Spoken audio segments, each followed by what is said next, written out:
Assalamualaikum warahmatullahi wabarakatuh. Perkenalkan, nama saya Muhammad Saifullah Musing dengan NIM 2301020008. Sini saya akan mempresentasikan materi saya tentang pemasaran dan nilai pelanggan, proses pengantaran nilai, rantai nilai, dan kompetensi inti. Untuk mempersingkat waktu, mari kita masuk di materinya. Apa itu nilai pelanggan dan mengapa penting? Definisi nilai pelanggan, persepsi manfaat yang diterima pelanggan dibandingkan dengan biaya yang dikeluarkan. Signifikan, nilai yang tinggi mendorong loyalitas dan meningkatkan kepuasan pelanggan. Impact bisnis, memperkuat posisi pasar dan meningkatkan pendapatan perusahaan. Proses pengantaran nilai, identifikasi kebutuhan pelanggan.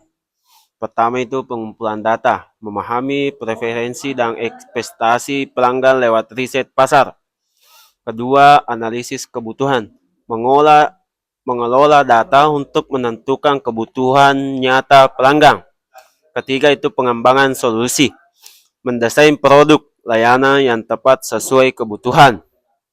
Yang keempat itu pengantaran dan evaluasi, memonitor kepuasan dan melakukan perbaikan berkelanjutan. Rantai nilai menciptakan di setiap tahap. Itu ada 5 tahap.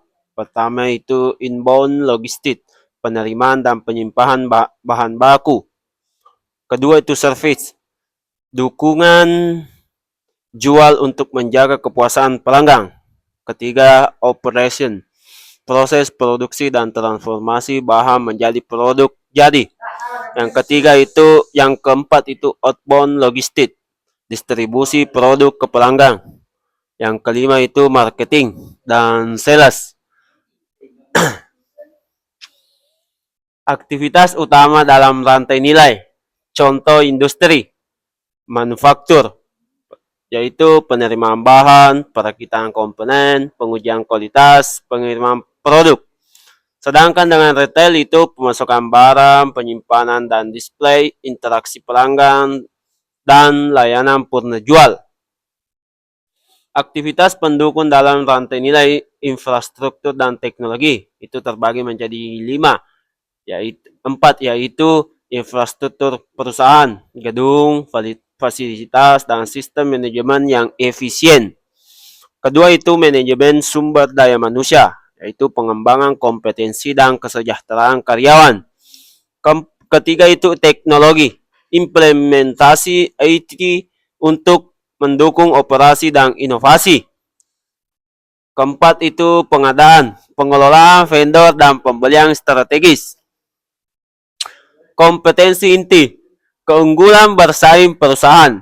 Itu ada 3, yaitu inovasi produk, di mana kemampuan menciptakan produk unik dan berdaya saing tinggi.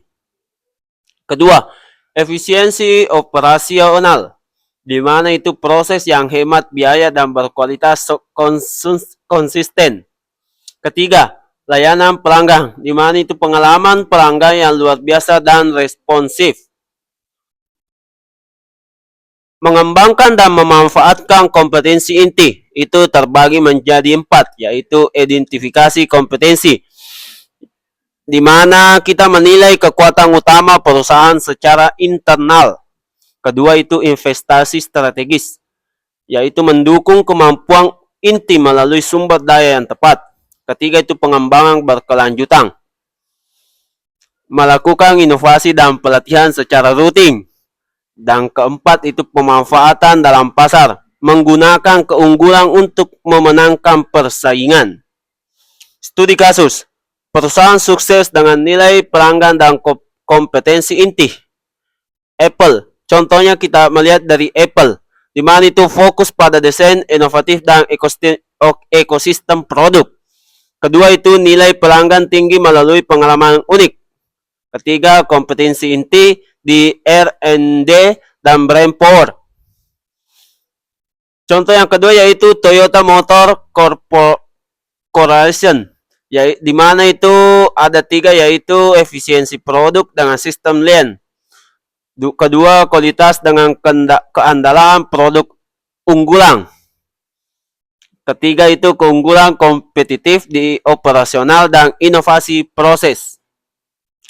Kesimpulan, strategis pemasaran berbasis nilai dan kompetensi inti. Fokus pada pelanggan. Pertama, fokus pada pelanggan, di mana kita pahami kebutuhan dan ciptakan nilai unggul untuk pelanggan. Kedua itu optimalkan rantai nilai, di mana kita itu memperkuat setiap tahap untuk menghasilkan produk dan layanan terbaik. Keempat itu manfaatkan kompetensi inti, di mana kita jadikan keunggulan internal sebagai fondasi strategis bersaing. Dan kelima dan keempat itu adalah inovasi dan adaptasi. Kita harus terus kembangkan kemampuan untuk menjawab perubahan pasar. Itulah tadi presentasi dari saya. Mohon maaf jika ada kesalahan kata ataupun kesalahan cara membaca ya. Cukup sekian dan terima kasih. Billahi taufiq wassalamualaikum warahmatullahi wabarakatuh.